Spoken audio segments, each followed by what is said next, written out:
Tonight's class is taught by Avery Lewis. To go ahead and skip ahead to that class, check the screen for the time marker at which you can skip ahead to Avery's class. To hear the intro to my channel, a little bit more about my process of teaching, and get connected in different ways, continue listening, and then Avery's class will start right after. Thank you for taking time for yourself, and we look forward to connecting with you. Hi, my name is Kim, and welcome to my channel. You may have found yourself here when you were looking for yoga, yin yoga, anxiety relief, relaxation, something to do with Brene Brown that'll help your day feel better, or maybe you somehow stumbled here through a picture of a cute animal, or we know each other offline. However you made it here, welcome, and I'm glad that you're here. If you are joining me for a yoga class, go ahead and find yourself somewhere you can lie on the floor for about an hour to an hour and a half. And yes, I genuinely mean just somewhere you can lie on the floor. Yin yoga is a practice that can be done on a yoga mat, but can also just be done lying in the middle of your bedroom floor, your living room floor, or wherever you find yourself. We'll be moving through about a dozen or so different poses that might feel like they are simple at first, but the purpose of yin yoga is to find a way to use our breath and our self-willpower to sit in the same position for 3 to 5 or maybe even 7 minutes. And while that sounds simple at first and maybe not like what anything you ever thought yoga could be is, over time, we work to ride the edge and the waves of sensation. We never want to push ourselves to a sense of pain, and so if you ever find yourself in pain, please move in a way that feels better for you. But we want to ride the waves of sensation so that we can use the ability to take a deeper inhale, to take a longer exhale, to sit with things that feel new or uncomfortable. Because off the mat, or off the floor, or outside of this moment that you find yourself in, there can be a lot of things that are hard to deal with, a lot of things that are hard to sit with, and a lot of things that you are trying to push away or avoid or take a break from. And it's not a problem to take a break. But when we find ourselves unable to take a pause and just be with ourselves for 5 minutes, we maybe need to take more breaks for ourselves. So think of this time, whether you participate in the movement or not, as a time for you to take a break, to take a pause, and just to give back to yourself. You probably spend hours and hours each day giving your time to someone else in the interest of hopefully something you enjoy. But take this time for you to sit, to lie, to be, and to breathe. Thank you, and I'll see you on the mat. I've been following like the wheel of the year, so pagan holidays, and there's one coming up on February 1st, which is the midpoint between winter solstice and spring equinox, and it's called Imbolc.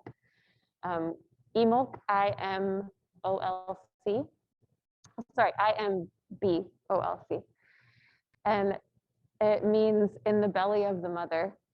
And it's kind of like the seeds of spring they're starting to awaken in the belly of Mother Earth. That's sort of this, and it's this like, I think it's my favorite, it's sort of like underrated, I think, but my favorite pagan holiday. It's so it's so hopeful, and it's also just like letting you rest in the liminality of this time, where I just was noticing the other day, I think it was like last Thursday or something, it felt like spring outside. It was like a little bit warmer. It smelled like spring. I noticed the daphnes are getting buds, and it was just like, oh, right, this is coming. And then, right now it's like foggy and freaking freezing outside. And so it's just this time of year is really like, it's liminal. And it's like you're kind of dancing between the two seasons, and you're really like in this cool space. And so, yeah, I'm just like appreciating that about this time of year right now. Anyway, as I was thinking about class, I was reflecting on our last little tea gathering that we had, and we had talked about some books, and I ordered some extra copies of this book that I talked about that night. It's called The Smell of Rain on Dust, and it's about grief and praise by Martine Prechtel. and he is a Indigenous person who spent a lot of time in various communities in South America learning different shamanistic practices. But this book is specifically about grief. And I've been thinking about this emotion a lot, especially as we moved through the winter season. I had a death in the family, and a good friend of mine's dog just died. And I just feel like it's an emotion that there's not a lot of space for in our lives and in our culture. And what I love about his book is he is really advocating to elevate grief, to let it be a bigger part of our lived experience, and to be able to hold each other in that. And he really sees grief as the ultimate form of love and the ultimate form of praise. So I was going to read just like a little excerpt of this. The second chapter of this book is about the grief of being born. And he talks about our first song is grief. Like when we are born and we scream and cry, that is actually our first experience of grief. And the second chapter is all about sort of that stage of life. And I've just really been sitting with that. And it's sort of there's a nice marriage between that and the time of year that we're in, as we're moving from sort of the grief and dead of winter into the hopefulness of spring. And I'm sitting with how like grief and praise are really two sides of the same coin, and grief and hope. And it's just kind of beautiful to hold both of those things at once. So I'm just going to read a little bit of this second chapter, which is, like I said, about being born as our first experience of grief. Can you hear me okay? Yeah, okay. So the chapter is called Our First Song is Grief. He writes in really long sentences, and sort of in this like circular way, which is really interesting. And I think it's a sort of a characteristic of Indigenous authors to write in sort of a storyteller, circuitous way. So I'm not great at narrating this. So I'll do my best. If we try to see our entire lives in one broad sweep, what becomes obvious is that in every stage of normal existence, just when we begin to feel expert and comfortable, that is exactly when the nature of life's restless heart forces us to move completely out of that previously comfortable era into one in which we are hopelessly inexpert. In every stage, it is as if we have to learn how to live all over again. The normal and unavoidable, often these natural life changes can be experienced as deep losses. The grief of growing from child to adolescent, or giving up adolescence to become a man or woman, or from having parents to losing parents, or the grief of raising children who are golden, original, mind-boggling, beautiful sprites who become teenagers who hate us and want to get as far away from us as possible. Or the grief of watching these same kids become adults as limited, afraid, and rigid as we are. Or how we change revered living idols into forgotten heroes who no longer have the strength to lift the hoe or catch the cow, etc., etc. These are just a few of the stages of living filled with grief that are totally expected. He goes on to talk about the process of being born, and the chapter ends with a couple of paragraphs that I just find really beautiful too, so I'll read those as well. Our very lives start out the very beginning by us crying out as hard as we can in a newly found voice, not in a complaining squeal of rage for not having things stay the same, but in a sorrowful musical wail, tiny and beautiful, that says, "Mama, where are you? Where am I? I'm cold and alone here without your drumming heart." It's a grief poem, a grief song. As humans, we start our lives from the very first instant with a deep artistic expression of our first loss. not with a phlegmatic smile or with a void, empty slate, but with a truly elegantly active spiritual intelligence that knows we must sing grief a song, whose grandeur, even for its smallness, has all adults in hearing distance tearing up as well. Because all real grief causes all to grieve. All of us were born masters of that hopeful, life-giving sound of grief the day we rolled in, the sound that all humans somewhere know instinctually for grief. It is the newborn's baby's grief wail that is the most profound form of praise for being alive. Everyone knows this. We should have all gotten only better at it and even more beautiful throughout our lives and throughout history, but culture would not condone it. It doesn't need to stay lost. Babies know what we all know inside. The grief for the loss of the rhythm of the mother who is earth, and for whom we should all again find voice and mind to elaborate that grief into praise. Anyway, I've read this chapter like 5 times now, and it's just really beautiful. And if anyone wants to take a look at this after class, he is also an artist and does all of the artwork on each chapter cover, so you can kind of check that out. But anyway, I've just been kind of sitting with that in my own life, the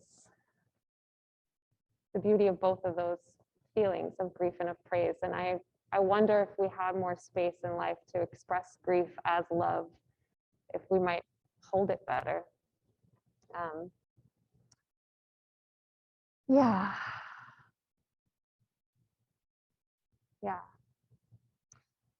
So I'm holding that in my body as we move through practice tonight, and just appreciating the work of people like Martine, and trying to embrace grief in my life when it shows up and let it have voice and let it move through me. And he really talks about grief as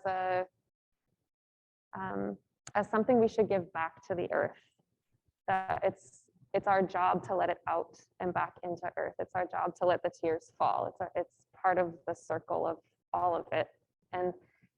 And when I think about it like that it's sort of a human duty to give that feeling back into earth. It just feels more bearable to me. It feels like a sacred calling in a way. So that's what I'm holding, what I was thinking about for our practice tonight. And in terms of movement, I was anticipating that it might be a little chilly in here, so I was going to try to get us warm at the beginning of class, and then have time at the end for some pretty simple restorative postures that we're probably used to doing. Is there anything you want me to try to incorporate into class movement-wise, or pose you might need tonight?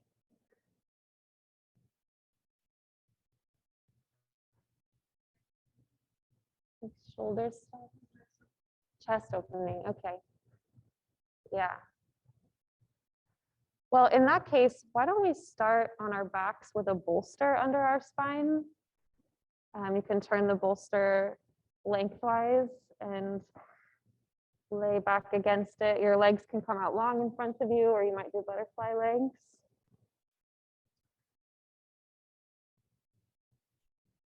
And if you're coming into that and it doesn't feel quite right, you can start all the way on your back.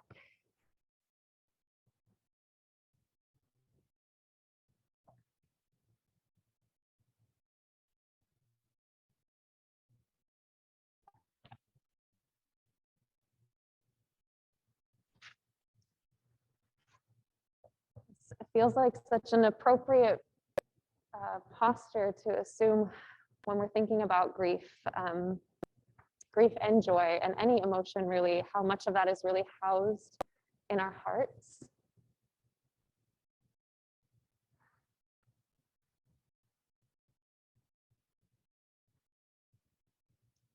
What's so beautiful about yoga and all kinds of movement practices is the opportunity to put our bodies in shapes that that mirror feeling, or that help to encourage feeling. So as you're kind of settling into this shape, I would invite you to first just be curious about what's coming up, what sensations you experience right now. So you might be noticing some stretching across the top of your chest or the insides of your shoulders.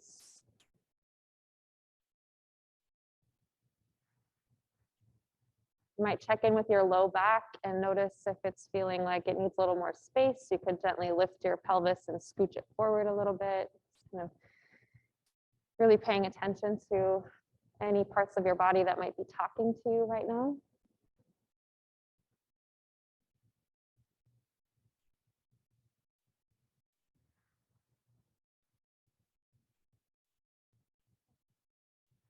And then you might also notice where you might sense resistance in the posture. If it feels like it's difficult to get a deep breath here, just notice that.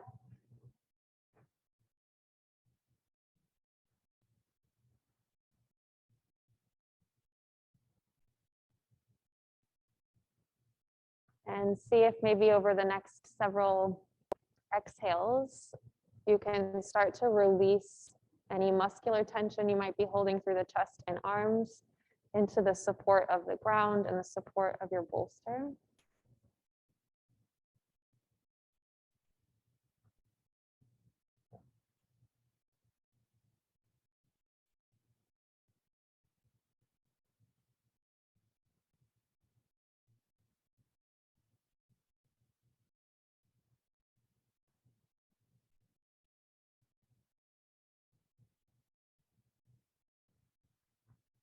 And I'll give us a couple of minutes here so we can really sink into this shape. We'll probably return to this towards the end of class tonight.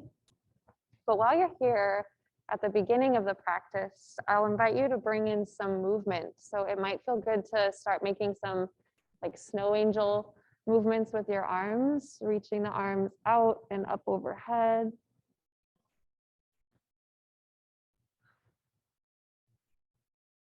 And as you make that movement, your body might tell you, nope, I would rather be still. And you can totally just listen to that, come back into stillness. But it might be interesting just to explore movement with the support of the bolster here.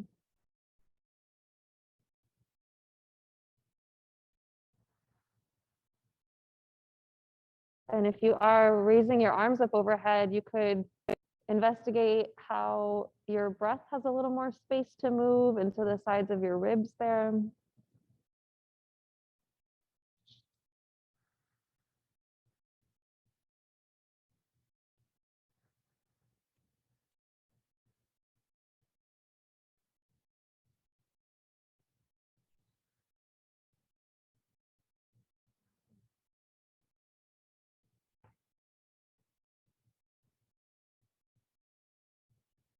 Okay, so let's just take our time with this next transition. I'm going to have us start to make our way onto our back. So we're moving the bolster. You don't have to rush or anything, just finding your way onto your back in the next several breaths.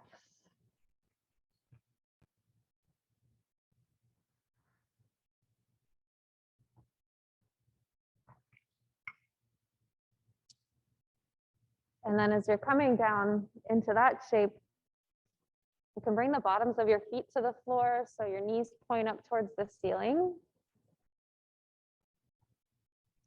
And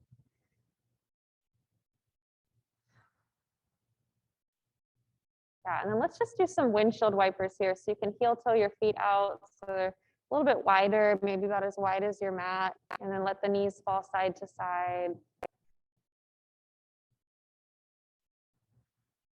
You might stretch the arms up overhead so you can really feel length through your side body as you make that movement.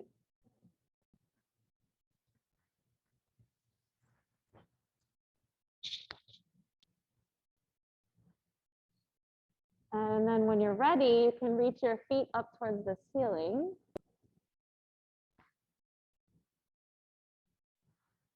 And then just take some kind of circles with the ankles there, articulating through your toes.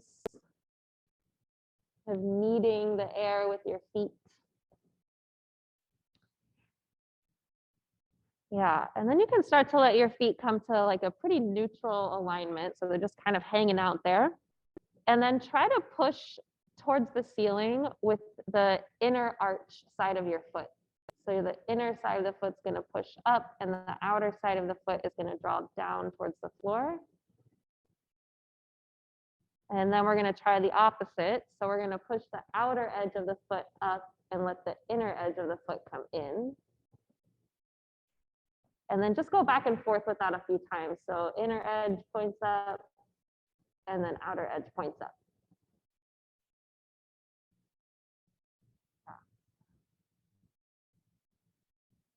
I notice this is kind of like hard for my brain sometimes to like make my feet do these two movements. They don't often get the chance to move like that in daily life and the way we wear shoes and the way we walk on flat surfaces.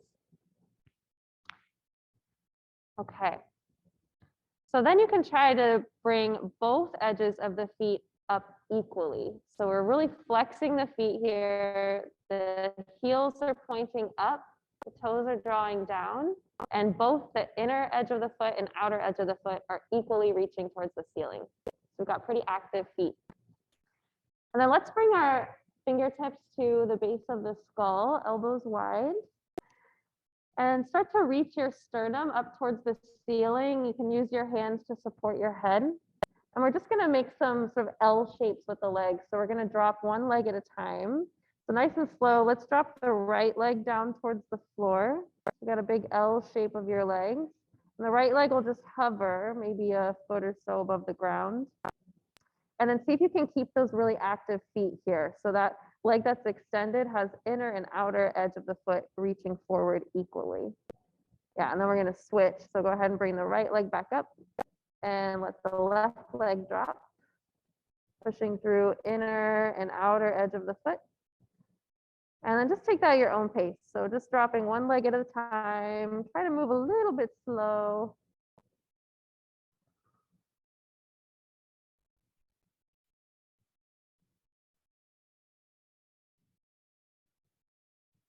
Maybe do like 2 more times on each side. Strong feet.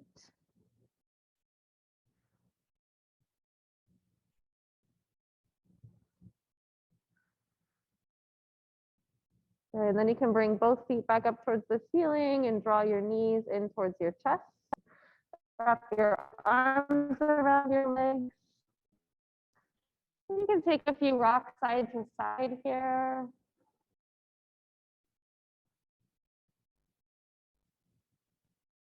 So we're going to be meeting in a child's pose next. And you can take your time getting there, maybe rocking a few times along the length of your spine. Rolling over to one side, pressing up, whatever works for you.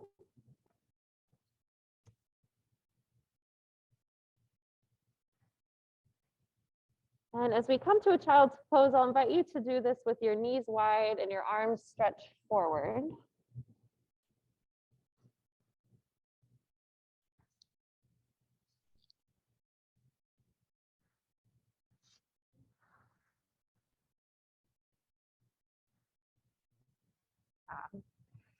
So with the knees wide, we have some space for the belly to breathe. So you can take some belly breaths here and let your belly expand down between the legs. Allowing your hips to sink back.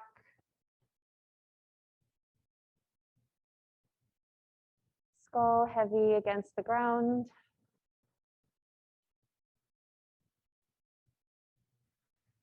And then let's take some side stretches. So you can lift your torso and let it drape over your left thigh and reach the arms long. You might take your right hand on top of your left and a couple deep breaths there into your right side body.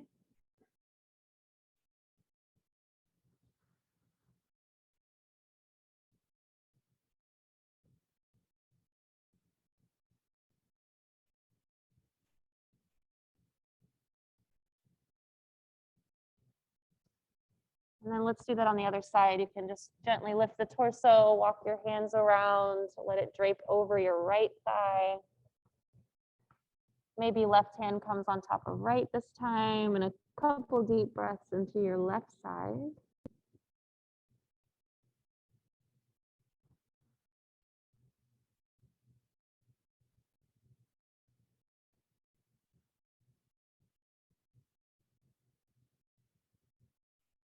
And then nice and easy, let's bring the hands back through center. And we'll start to grip the mat with the fingers and draw ourselves up to a tabletop. Bringing knees underneath the hips, and then we'll start to move through some cat-cow shapes. So as we inhale, we'll lift head and tail, collarbones widen, and then exhaling, push into the hands, round your spine. If it feels comfortable, you can close your eyes as you make these movements.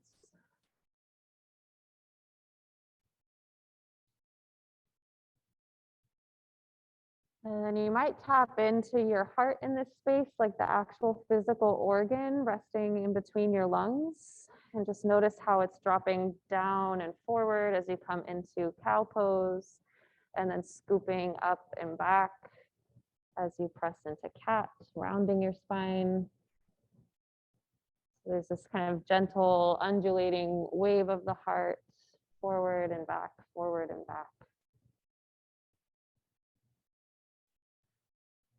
Okay.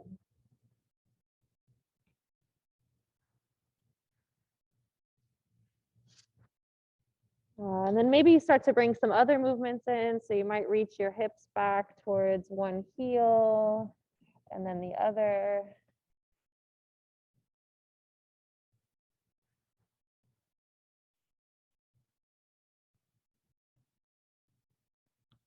Or maybe make some big circles with your rib cage.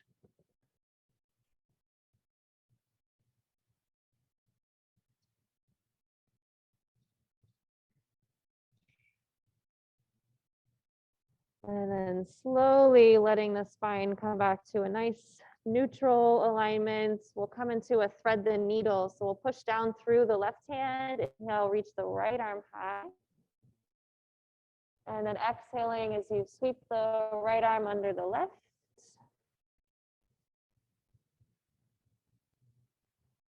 And taking a moment to visualize your heart in this shape again, noticing the way the lungs are sort of spiraling around your heart. You might imagine where your spine is resting. Maybe you can visualize the twisting of the spine in this shape and how the heart can kind of rest back into the shoulder blades, back into the spine.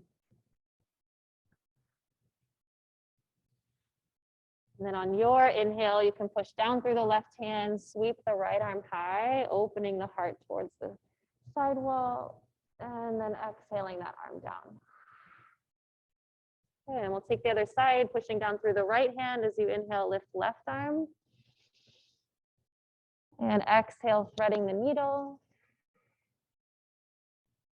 Your lungs spiral around your heart.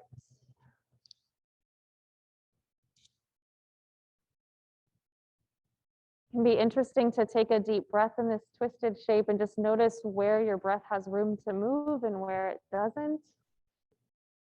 I usually find there's some extra movement around the mid or low back here when I breathe in deep.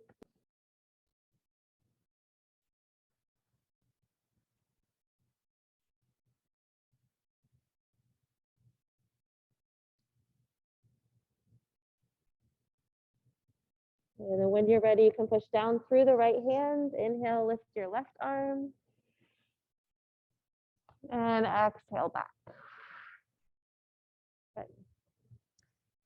Okay, so we're gonna come into like a low plank from here. So I'm just gonna have you walk your hands forward and let your hips shift a little bit forward of your knees.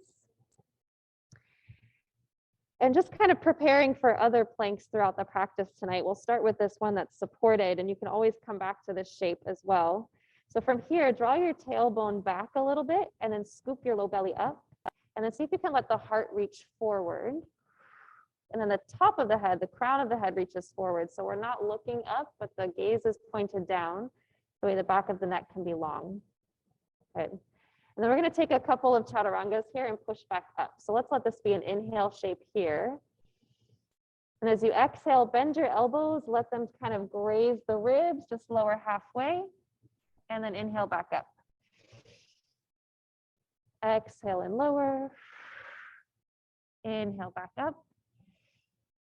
One more time. Exhale and lower. Inhale back up.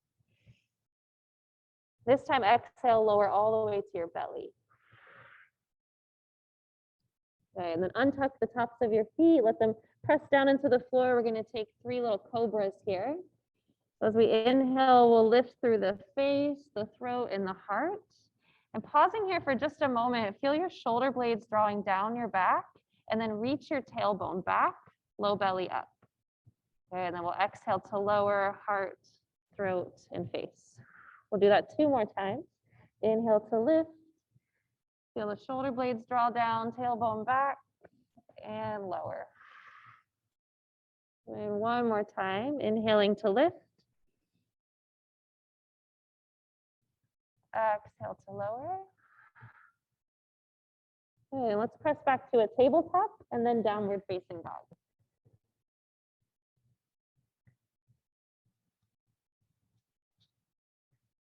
Good. So coming into our first down dog of the practice tonight, you can find whatever movement here you need to. We might pedal out the feet a little bit. If it's been a long time since you did down dog, have some compassion for your body. Let it ease into the shape. We'll have compassion for your body either way, even if you did a down dog this morning. Might play around with bending the knees and then stretching the sit bones up towards the ceiling.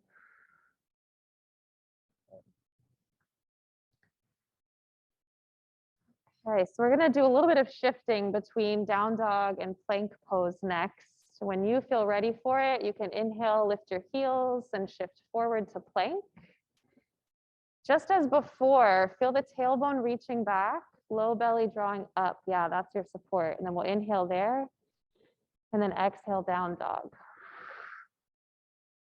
Take a full round of breath there, full inhale, full exhale. Good. Inhale as you lift your heels, slide forward, plank pose, tailbone reaches back. Bring your attention to your feet and imagine pushing equally through the inner and outer arch of the foot. Yeah, good. Nice inhale there. And then exhale, downward facing dog. Good. Full in breath. Full out breath. Nice. Let's inhale, lift the heels, shift forward, plank pose. Option to lower the knees if you want. We're going to take a nice slow chaturanga down to our bellies. On your exhale, you can gently lower. Good. Tops of the feet come to the floor. Tailbone back as you inhale, Cobra pose. And exhale, lower down. Downward facing dog.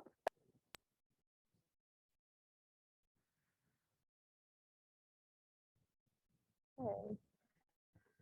All right, let's take a bend in the knees and look forward between your hands and start to make your way forward to a standing forward fold.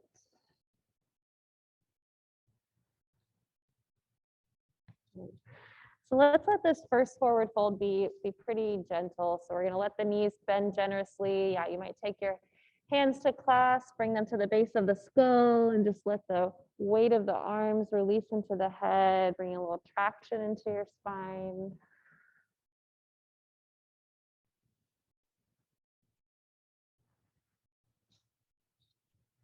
And then you can relax your arms down to the ground, let them hang heavy. We'll inhale for a halfway lift. So we're keeping the knees a little bit bent. We're going to reach the tailbone and sit bones back as the top of your head reaches forward. And then exhale to fold. Let's do that 2 more times.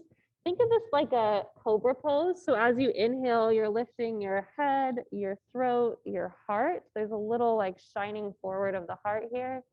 And then exhale and lower. Once more, inhale as you lift.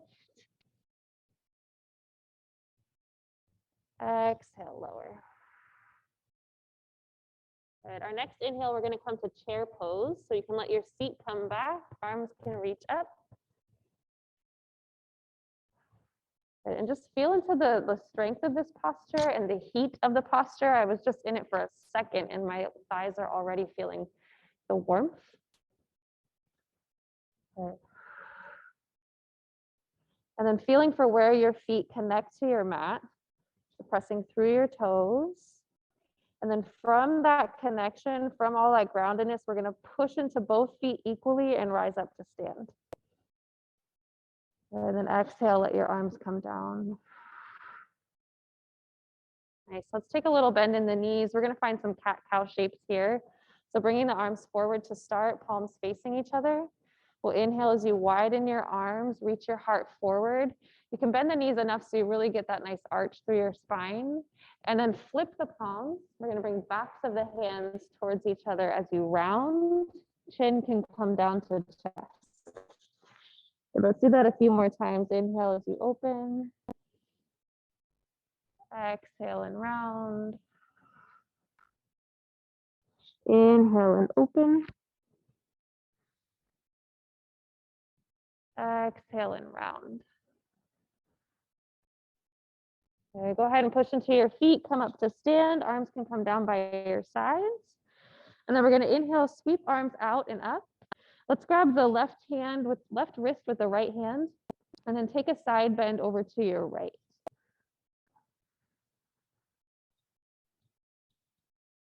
And pushing through both feet, inhale as you come upright. Switch the grip of your hands and exhale over to the left. And inhale to come up. And then exhale back down into your chair pose. Okay, we're going to find some movement here. So as we inhale, we're going to rock onto the toes, lift the heels, and let your arms come back to fly. And then exhale as you settle back down. 2 more times like that. Inhale as you shift forward. Exhale and back. Really feeling the way your feet connect to the floor here. As you inhale, lift the heels, the weight moves into the toes, and then exhale as the weight shifts back. Okay, one more inhale just right here. And then exhale, forward fold. Inhaling for a halfway lift. Exhaling to fold. Okay, and we're going to step back to a low lunge. So you can step your right foot back first. Might want a blanket for some extra padding for the knees.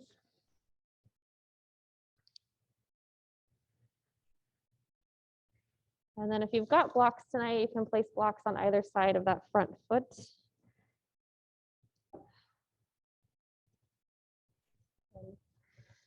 I'm going to give us a minute just to ease into this. So if it feels good, you can really let the hips hang forward.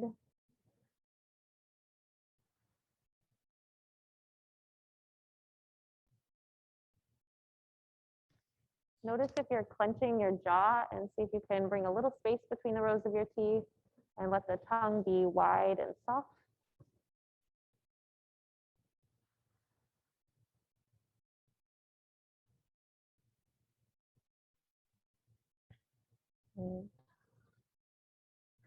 Okay, so we're going to start to push down through the front foot. You'll probably feel your pelvis lift a little bit as you do that. And then I'll have you engage through your inner thighs. So it's like you're going to kind of zip your legs together. There's an engagement there. And then from your strength of your legs there, we'll inhale, lift your arms.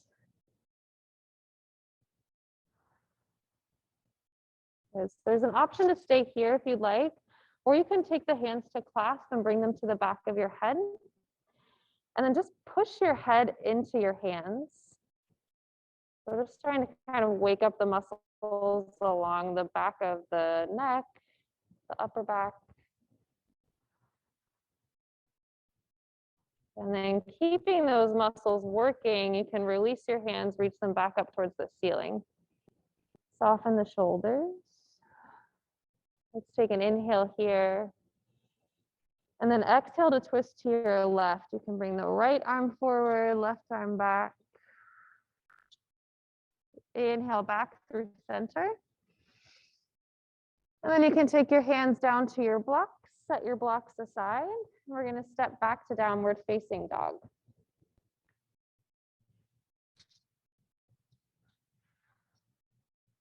Option to move through a vinyasa if you want that movement, if you prefer to be in down dog for a few breaths.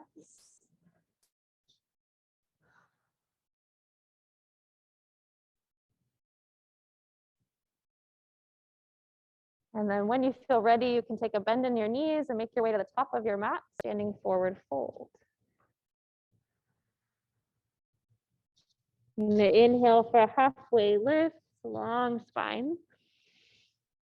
Exhale and fold. Inhale to chair pose. Exhale to settle in. And then we're going to take those movements. So as we inhale, we'll let the weight come onto the toes, heels lift, arms come back to fly. And then exhale to settle back down. 2 more times like that. Inhale as you shift forward. Exhale back. And last one, inhaling forward. Exhaling back.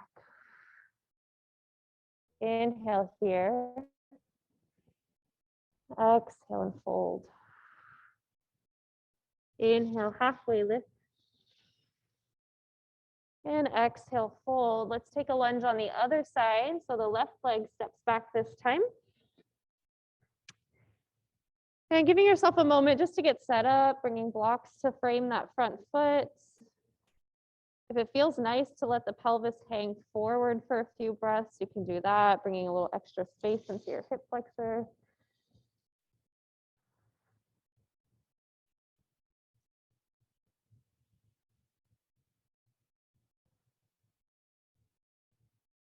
And then starting to bring some more structure into the lower half of your body. You can press down through the front foot. Feel your inner thighs engaged to support you. Feel your low belly. And then when you're ready, you can inhale, lift your arms.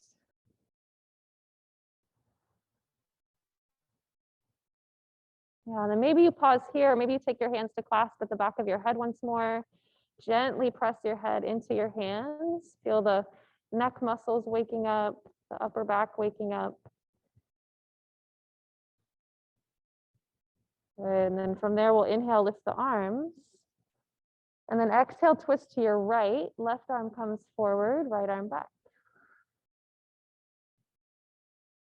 Good. Inhale back through center. And then exhale, take your hands down to your blocks. You can gently set them aside and we'll step back to downward facing dog. Your choice if you want to move through a vinyasa, you can do so.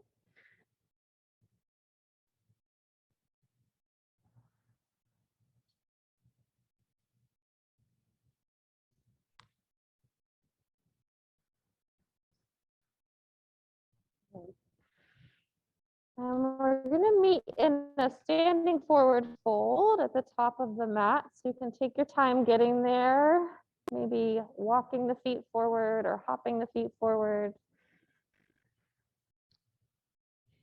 Inhaling for a halfway lift, nice long spine. And exhaling to fold. Good. And pushing down through the feet, let's uncurl up. Just one vertebra at a time.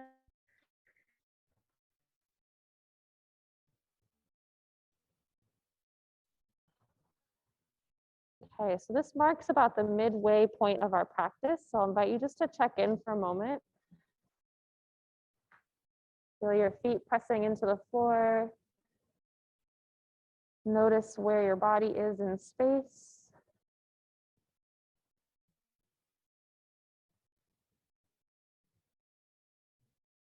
And tapping into any sensation you have around the heart. So just maybe noticing movement of the heart as you're breathing. There's a gentle push forward. As you're breathing out, there's a gentle hugging back in.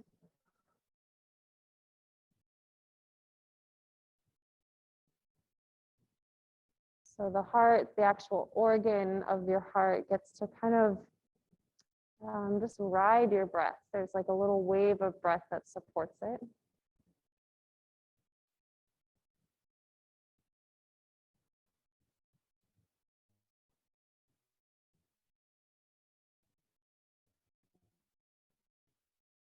Okay, so as we prepare for some more standing postures, I think it will be helpful to move our blankets out of the way. So we have plenty of sticky mat available.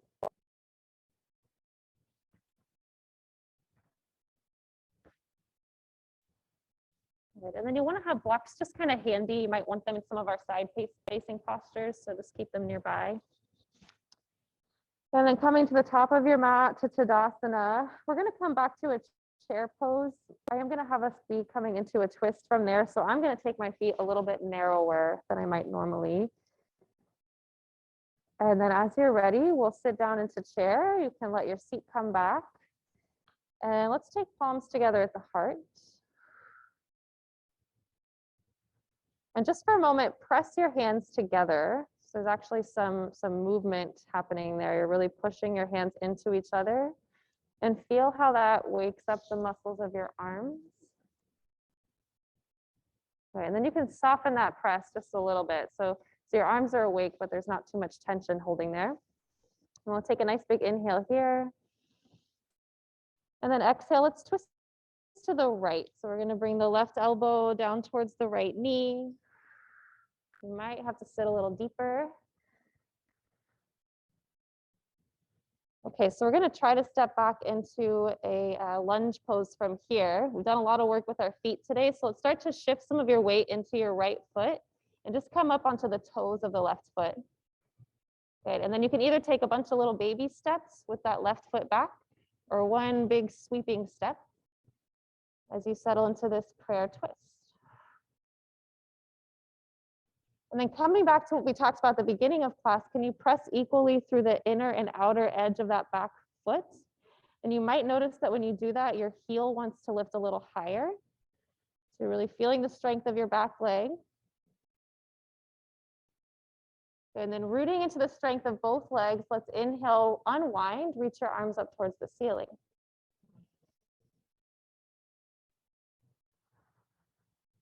Nice. And when you're ready, you can open up warrior two, let the back heel spin down, arms open wide.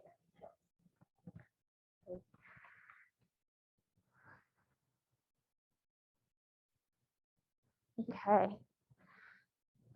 So let's take a big inhale here, reverse our warrior, let your back arm drop, right arm lift. And then push into the front foot so that leg lengthens. And you get this huge long line from your toes of your front foot all the way up the side body to your fingers. And from there, we're going to start to hinge forward into triangle pose. So letting your hips kick back, reaching forward.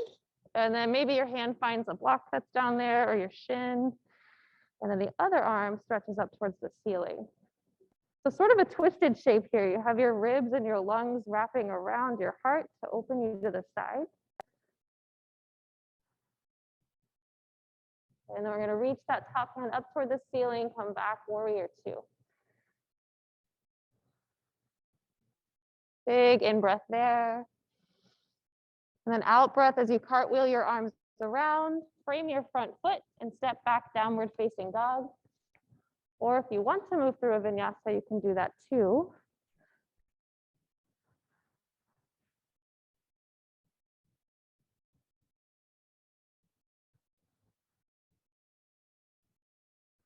And then with the bend in the knees, gazing forward, let's come back to the top of our mat, standing forward fold. Inhaling for a halfway lift. Exhaling to fold. Inhale, chair pose, last chair pose of the practice, I promise. Okay, and bringing the palms together at the heart, finding just a little pressure between the hands so that the arms are awake. It's almost like when I do that, I kind of feel this electric movement into my heart. It's like both hands pressing into each other. There's this responding movement all the way through the arms into the center of the heart. And then from there, let's let an exhale take us into a twist. This time we're turning to the left. So the right elbow's coming towards the left knee.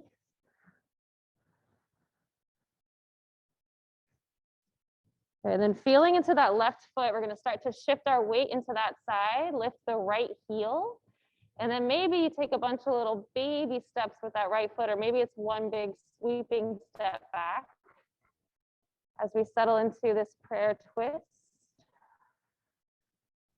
And then coming into the strength of your back leg again. So the heel is going to lift a little bit, the outer edge of the foot and the inner edge of the foot reach back equally, which makes this, it just kind of like enlivens the whole back leg. So there's this like strength moving through the quad, strength moving through your calf muscle.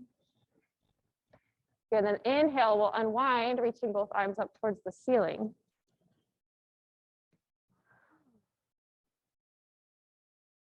And then as you're ready, you can let the back heel spin down, opening up, warrior two.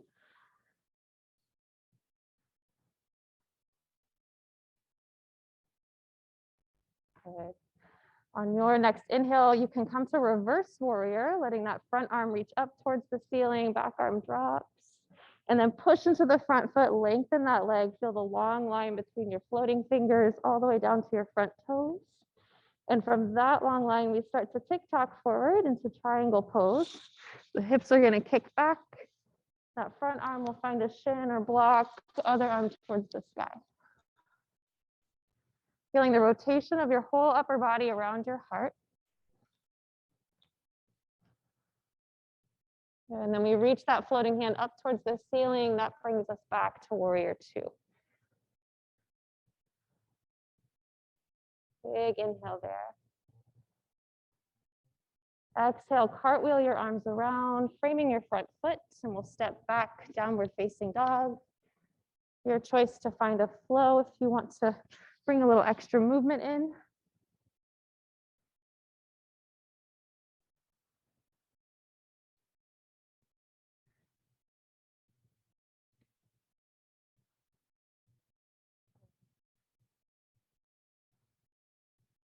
Okay. So we're going to meet on our bellies. You can start to shift forward to plank pose and then gently lower down.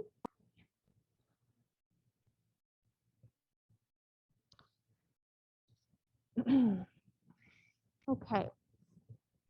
So we're going to do a few different things to kind of open up through the chest from here.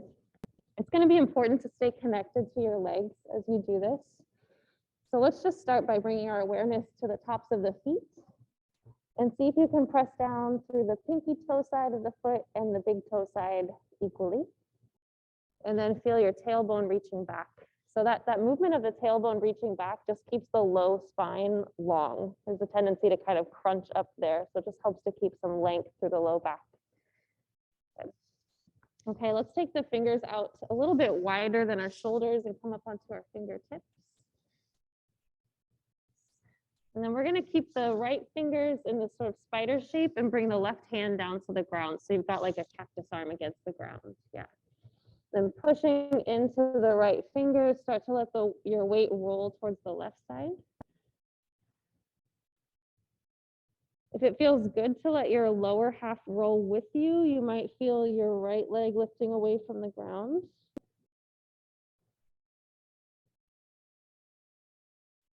And then if you don't feel very much sensation through your left side, one thing you could try is pushing down through the left hand as you're tilting.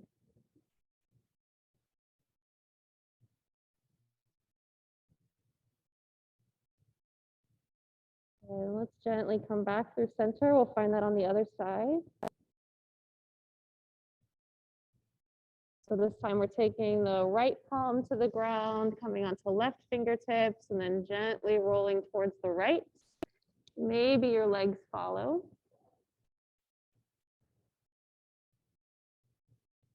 And then you might be pushing down through your right hand here for some more sensation.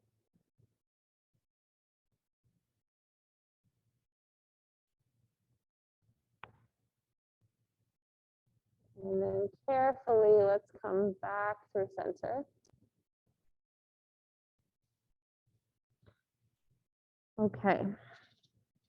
So for just a moment, let's come to crocodile pose. We'll have you cross your forearms and just let your forehead rest on your forearms. And take a moment to consciously relax your thighs, relax your glutes. You might kind of wiggle your hips side to side, feel some softness through your low back.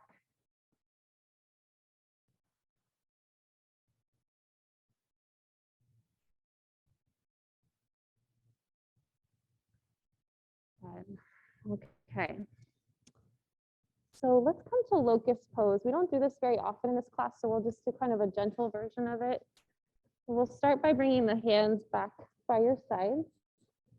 I'm going to practice with my palms down, but you can play around with palms face down or palms face up. It's basically like a cobra shape in our upper body, but we're not going to be using our arms to support us. So as we inhale, you can lift your face, your throat, and your heart, and then lift your arms and stretch them back towards the wall behind you. And you're feeling for your shoulder blades drawing down. And then again, your low back as long as you can. So your tailbone's going to reach back, keeping the low back long. And then maybe your toes lift away from the ground. Maybe not. Just see if that feels okay for the low back. Let's take one big inhale here.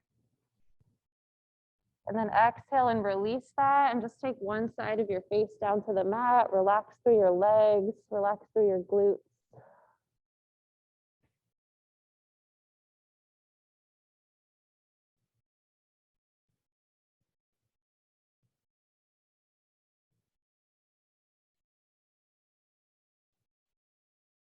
Okay, let's try that on the other side. You can bring your gaze back forward. We'll do it one more time. So as you start to press down through your feet, reach your tailbone back. And then maybe this time actually, so you can try it the same way you just did. If you want to try clasping the hands at the base of your spine, and see if this brings any different feelings. So as you inhale here, you'll reach the fists back. Feel your heart open and lift. And then maybe you stay there, or maybe the toes lift. And try to keep the neck long. So your gaze is actually down towards the floor. The back of the neck is long. And take one more inhale. And then exhale and release. You can take the opposite cheek to the mat. And relax your arms by your sides.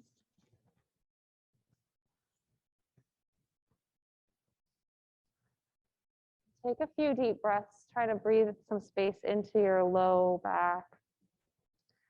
Kind of interesting to have the front of the body pressed against the floor. So as you take a big inhale here, the only space the air has to move is into your back body. You might notice more movement for your back body as you breathe when you're in this shape.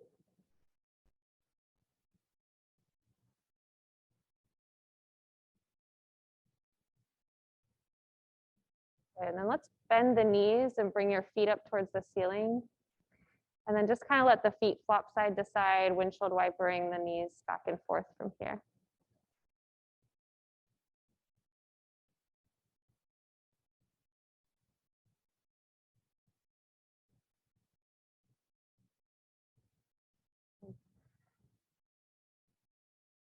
Okay, so let's meet in a child's pose next. You can take your time getting there. When you're ready, you can bring your hands underneath your shoulders.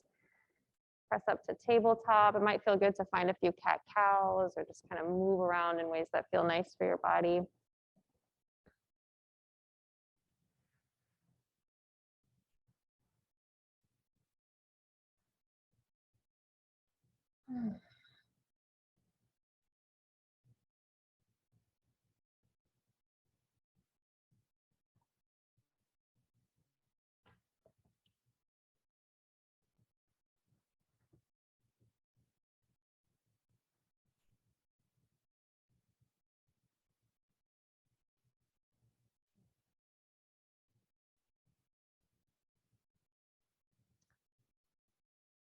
And then when you feel ready for it, let's come to a just comfortable upright seat.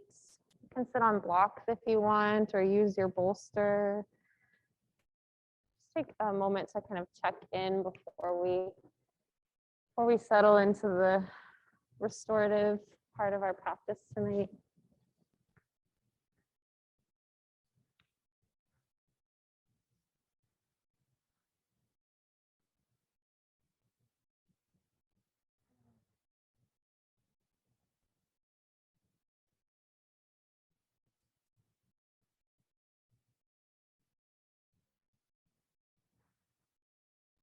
So as you're finding this comfortable seat, you can start to let your pelvis root down into the bolster, or your blocks, or the mat, wherever you find yourself right now.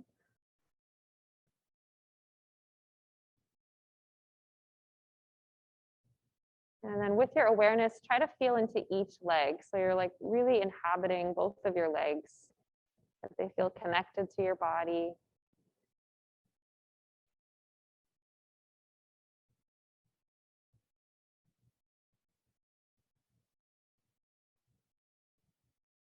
And then I'll invite you to bring one hand to your low belly and one hand to your low back. Bring the palm to your low back or the back of the hand, whatever feels most accessible.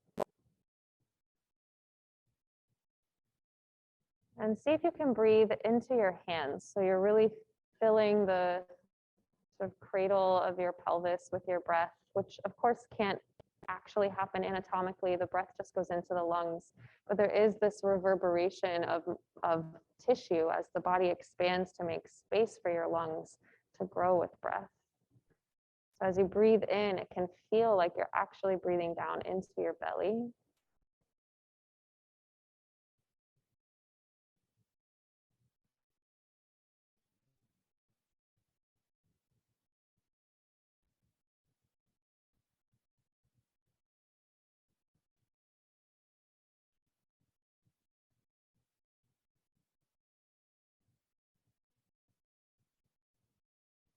And then I'll invite you to bring one hand to either side of your ribs. So one hand to the left side, one hand to the right.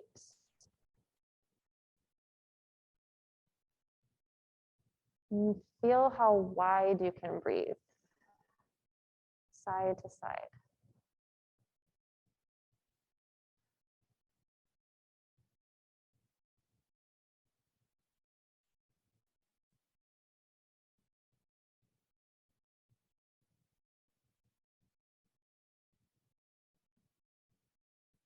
And then lastly, we'll bring one hand to the heart, one hand to the low belly. And I'm gonna have you imagine that you have extra hands, and one of your extra hands is resting between your shoulder blades. You might imagine a gentle hand of a friend or lover or parent resting by your upper back. And another hand at your lower back.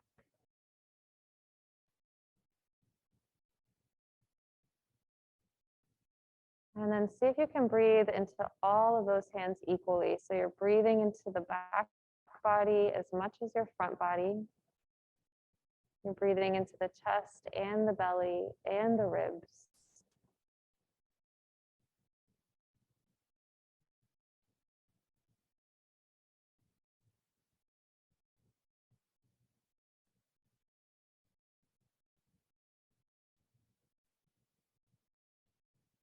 And somewhere in the center of all that is your heart.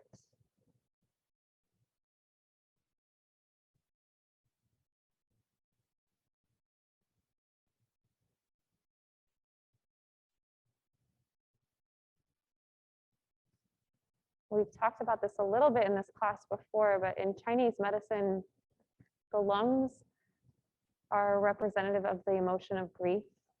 It's said that that is where we hold our grief.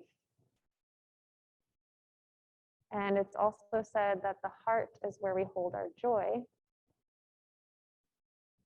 And so it's an interesting pairing anatomically, these two things, the heart and the lungs, are so close to each other.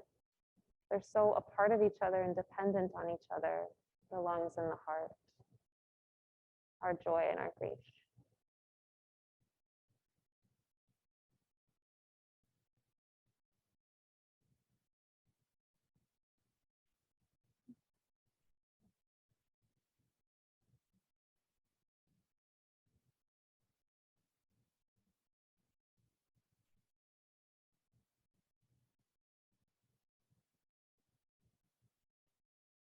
Okay, so let's just hold that. Let's see if we can be the container for all of that as we start to set up for some restorative movements. So you can bring your hands down, rest them on your thighs, start to open your eyes.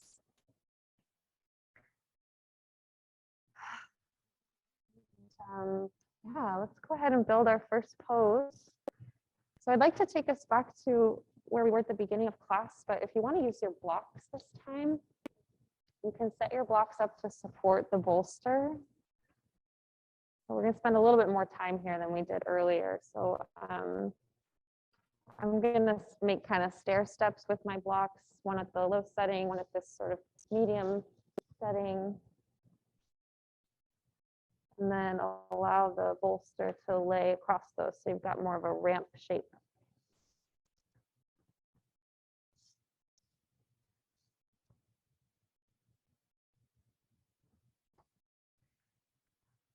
We'll be in pretty static poses for the rest of the practice. So if you want to bundle up here, you can. You might put socks back on or have a blanket nearby to lay across your body.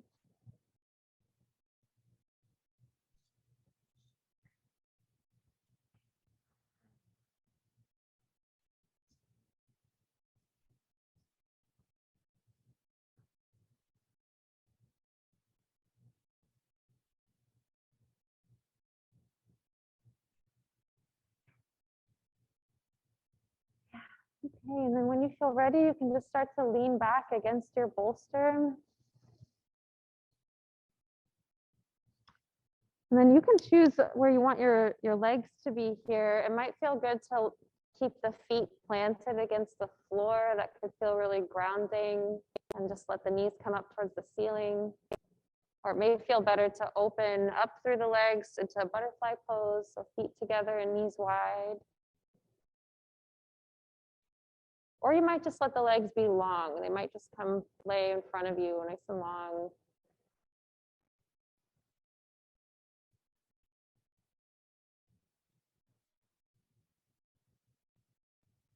We're going to have about 6 minutes in this posture. So if you decide you want to move your legs in a different position, you're welcome to do that.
So as we prepare to transition out of this shape, you can just start to deepen your breath and get yourself ready for some movement. And we'll start to make our way just onto one side so that you can press the props out from underneath of you.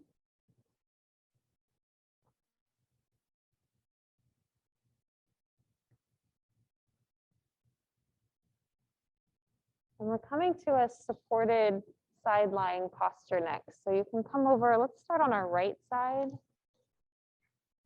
You might leave a block up for your head. You want to have your head and neck supported, or you can roll up a blanket there. We're just going to bring the bolster along the right leg. Got the right leg long. And then you can let the left leg lay on top of that.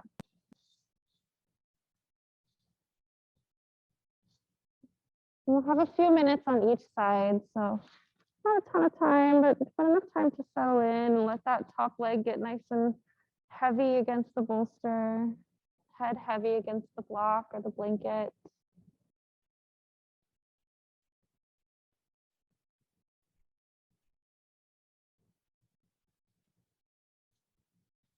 And just feeling like you're sort of being cradled by your props and the floor here.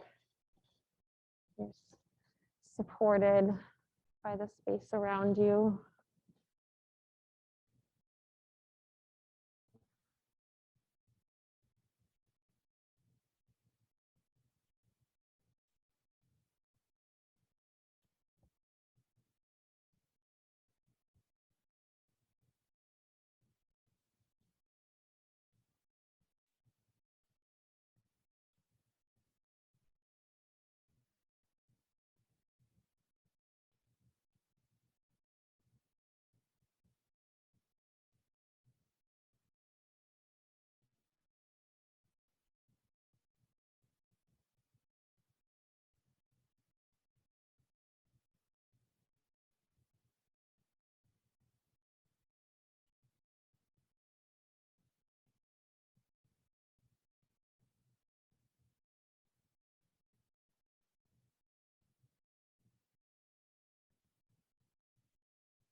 In your own time, you can start to find the same shape on the other side. And beginning to lengthen your legs and roll onto your back. And swap the props over to the left side.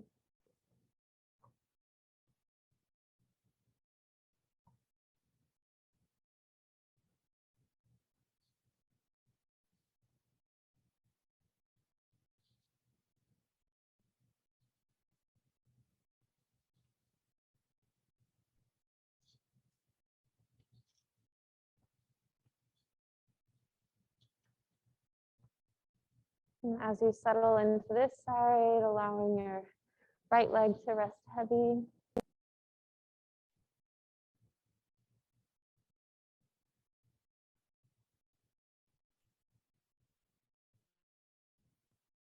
And feeling the stability of the ground beneath you, holding your body.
And as you feel ready, we'll start to come to our final posture for the practice, our Shavasana or corpse pose. If you feel really comfortable here and you want to spend the last few minutes of practice right where you are, that is totally fine. Or if you'd rather come onto your back, you can slide the bolster underneath your knees.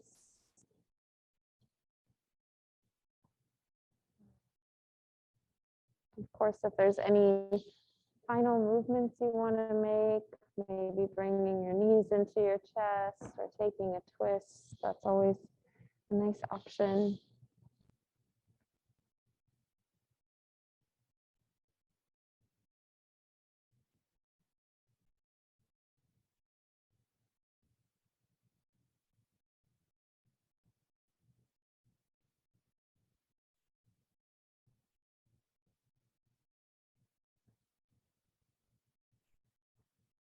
And since part of why we come to practice is to really be embodied, to inhabit our bodies and feel what it's like to be in a body, we'll use just a moment to check in, do a body scan here, and feel that we are alive and living in every part of our body. So bringing your attention down to your toes, the soles of your feet.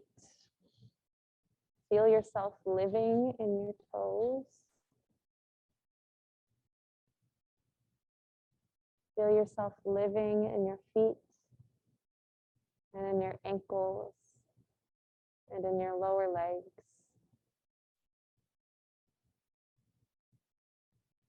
Attune to your knees,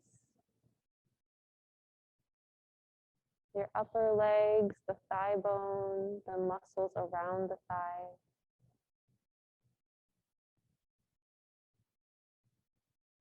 Inhabit your pelvis.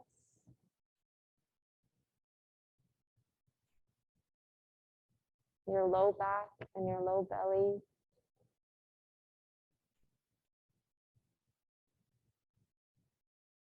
Feel into the entirety of your torso, belly all the way up to the heart, the shoulders.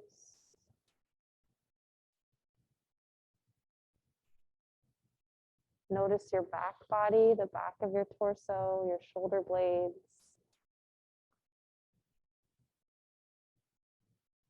And then feel yourself living in your arms, in your hands, in your fingers.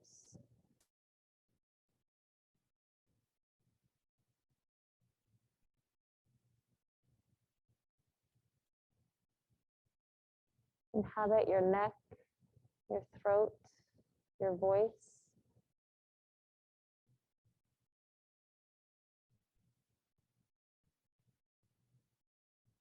And as you bring your attention into your skull, think less about inhabiting the brain and more about inhabiting the musculature of the face, softening through your forehead, your cheeks, your tongue, relaxing the jaw, relaxing the back of the neck so that the whole skull can be heavy against the floor.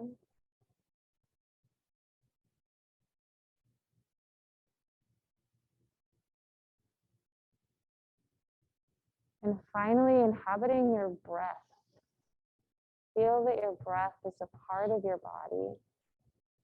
As you breathe in and the air fills your lungs, it becomes a part of you that you then exhale to give back to the earth and others around you. It's this exchange.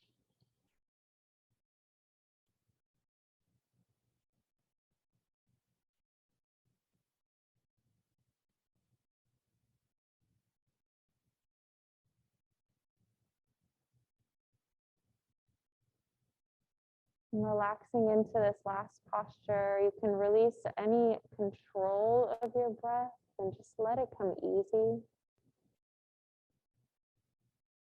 And we'll have a few minutes to spend here together.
And starting to deepen your breath.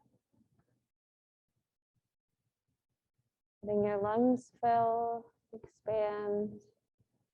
Feeling the ripple effect of breath all the way down the torso, into the pelvis.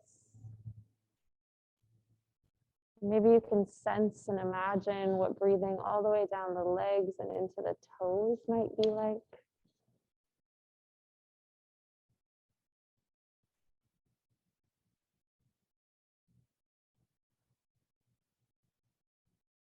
And then you might start to bring some small movements into the toes, into the feet.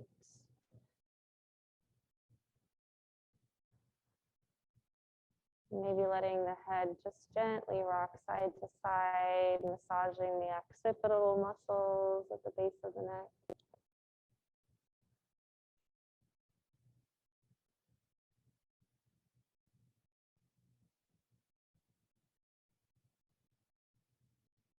And being really gentle on your body, you might extend your arms overhead, reaching long from fingers to toes, and eventually starting to make your way onto one side.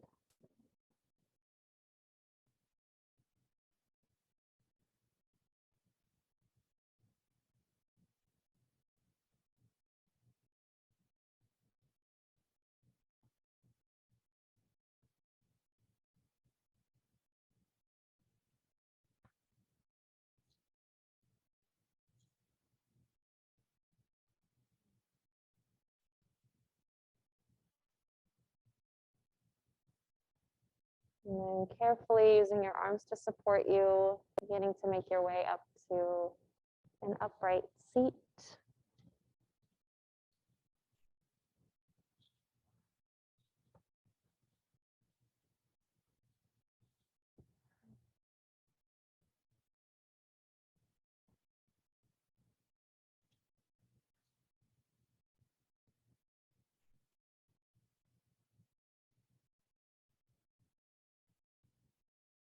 And letting your lower half be heavy and ground you into the mat, to the bolster, wherever you find yourself seated.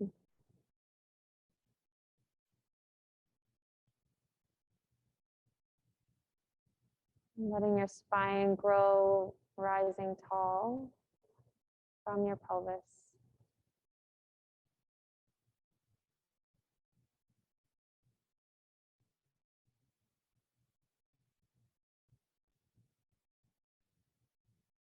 And bringing your hands to your heart or in prayer, whatever feels special to you, meaningful.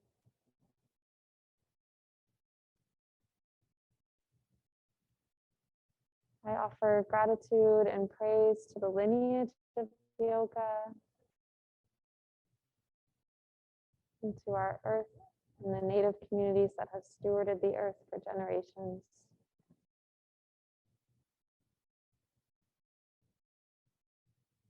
And to our own little community here. Thank you so much for joining me for practice. Let's finish with a couple breaths together. You can start by exhaling.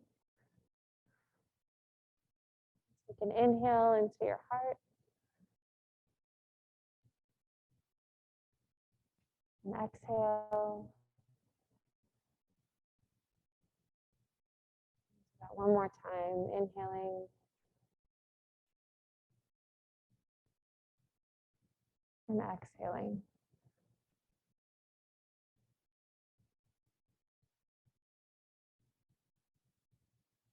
Thank you all so much for being here.